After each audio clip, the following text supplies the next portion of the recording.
ba sa mga taong may pinagdaraanan na sobrang nagpapahirap sa iyong kalooban?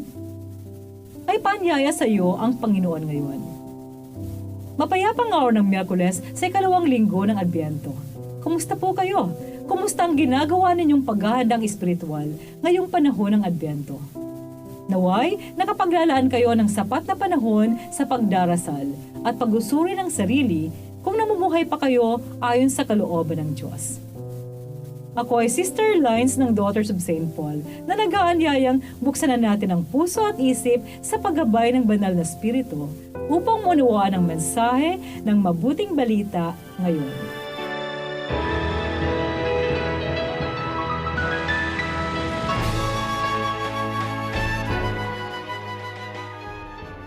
Sinabi ni Jesus, Lumapit sa akin, lahat kayong nahihirapan at may pinapasan, at pagiginhawain ko kayo. Kunin ninyo ang aking pamatok at matuto sa akin na mahinahon ako at mababang loob, at makakatagpo kayo ng ginhawa para sa inyong kaluluwa, sapagkat mabuti ang aking pamatok at magaan ang aking pasanin.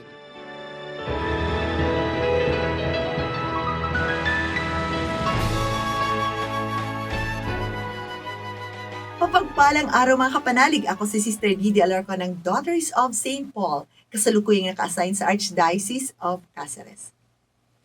Sa buhay ko ngayon, napansin ko na padami ng padami ang mga alalahanin ko sa araw-araw. Minsan nga, napapanaginipan ko pa ang mga dapat kong gawin. Sa tingin ko din, walang thrill ang buhay kapag walang inaalala.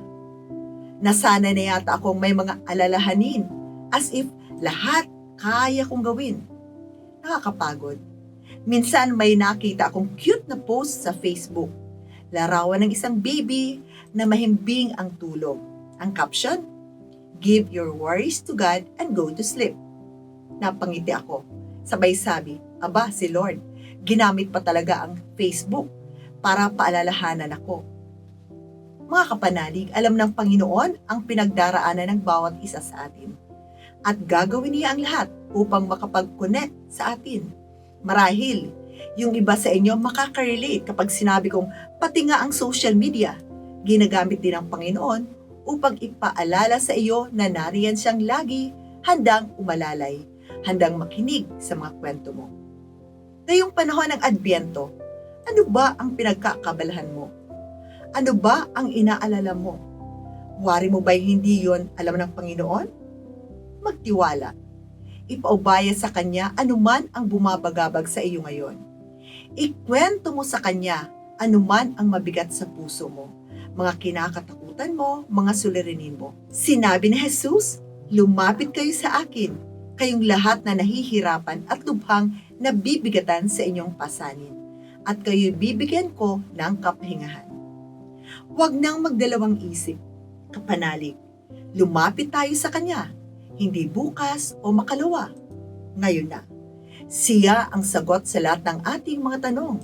Siya ang kahulugan ng ating pag-iral. Lahat ng ating pagpupunyagi walang saysay kung si Jesus ay wala sa ating buhay. Siya ay maamo at may mababang loob.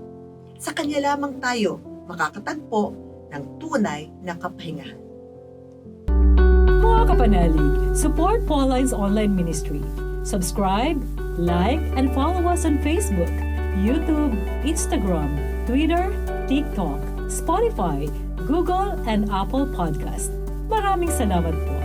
At sa lahat na nagme-message sa amin na humingi ng panalangin para sa iba't ibang intensyon. Asahan po ninyong kasama niyo kami sa pagdarasal na ipagkaloob ng Diyos ang inyong mga kahilingan.